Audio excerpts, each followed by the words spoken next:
Hi there, welcome to the Ecofina Financial Channel. My name is Philip, and as usual, I'll take you through one major event in the global economy. Remember, click the subscribe button, like this video, and share also with others because on this channel, we share economic insights and we'll provide an analysis of various events all across the world.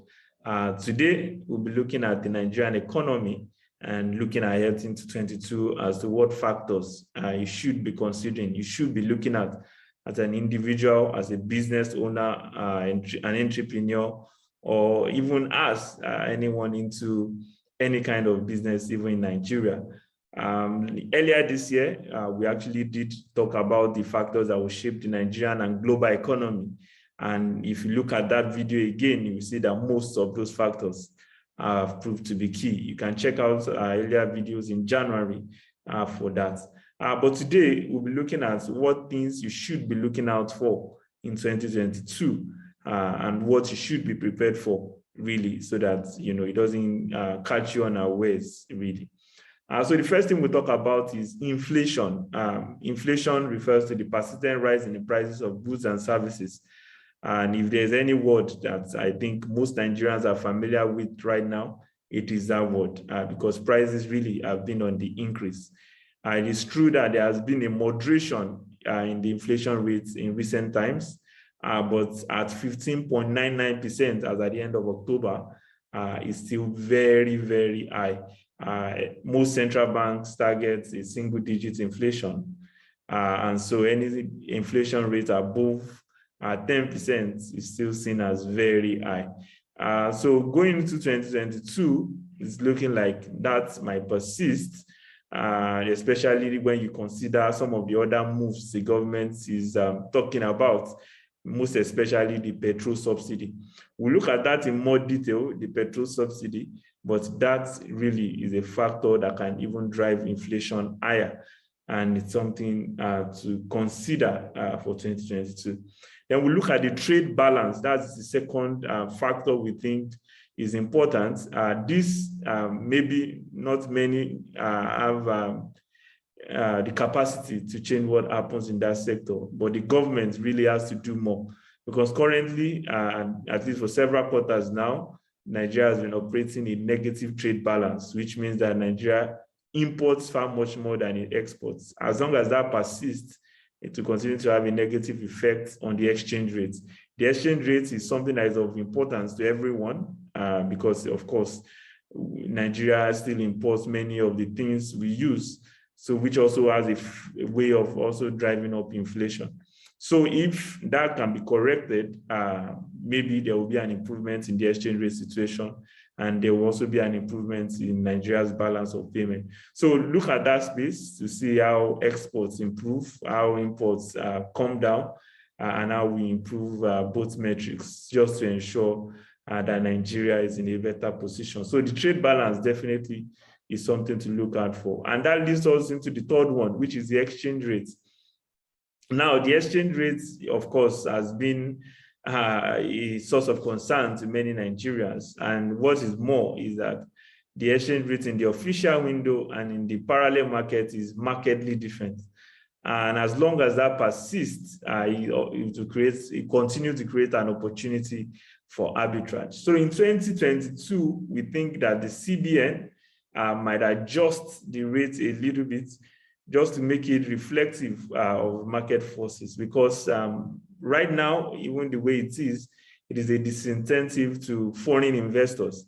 And because Nigeria needs foreign investors, Nigeria needs all the foreign currency it can get, then the CBN might actually shift their position a bit when it comes to exchange rate and allow it to float.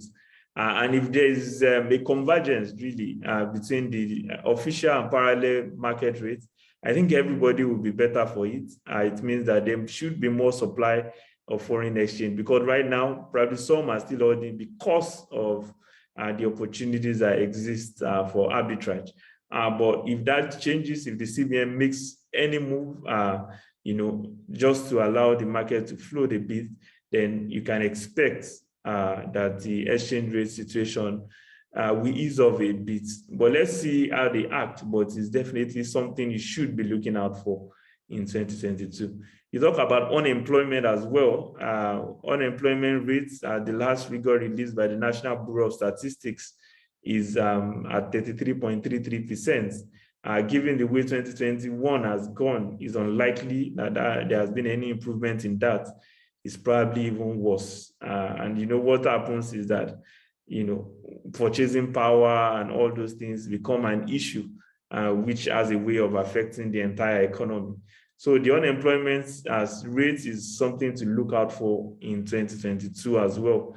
Then we go to the next one, which is petrol subsidy. The government has already announced that sometime in 2022, they are going to lift, remove the subsidy on petroleum products, on petrol in particular, premium motor spirit. And if that happens, as we've seen in the past, the labor unions especially are likely to oppose this vehemently, which means that there might be some strike actions. So if the petrol subsidy is going to be introduced as the government is suggesting, then you might want to be prepared for some sort of lockdown for a few days or weeks, depending on how negotiations go between labor and government. But the petrol subsidy certainly is something to watch out for in 2022, because the palliative the government is suggesting, which is to pay 5,000 naira to the poorest 40 million Nigerians, is unlikely to shift the ground of labor. And probably, except there's a better deal on the table, labor might actually not go ahead with that. We might not accept that proposal. But let's see how things play out. But you must be prepared for anything that comes out from there. Then, yes, of course, we look at the Twitter ban. The Twitter is a social messaging platform. And then in June 2021, they've been banned since then. But many young Nigerians see it as a major marketing, business, and information tool. We understand that there are negotiations already ongoing between Twitter and the Nigerian government. And we expect that in 2022, that ban might be lifted. Maybe that would be good news for some businesses, good news for those who try to understand what is going on in other parts of the world. It's probably an easy way to get to know what is that. Maybe the revenue estimated to be lost even from that ban also can be recovered, or at least there can be some form of, recovery in essence. And the last factor we want to look at is Nigeria's digital currency, the e-Naira. Of course, since its launch, there has been about 566,000 downloads, and but with a mere 17,000 transactions conducted on that platform, it shows that the usage hasn't been great. But 2022 will be the defining year for that digital currency, because it will either validate the CBN's claim that digital currency is of immense benefit to the Nigerian economy, or it will show if it's just another white elephant project.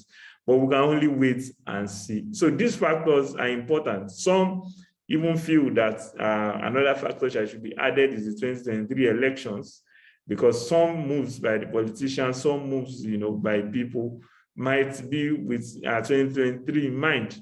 But we've not included this in these factors, but probably something that you might also just consider on the side of it. But these factors we've mentioned are critical, and as a business owner, you should just try and have an understanding of going on in that space, how you can use some of them to improve your business, or how you should be prepared really to handle whatever comes from it. So that's it from us. Remember, click the subscribe button and share this video as much as you can so that others can also benefit. And we'll see you next time, especially with factors that would shape the global economy.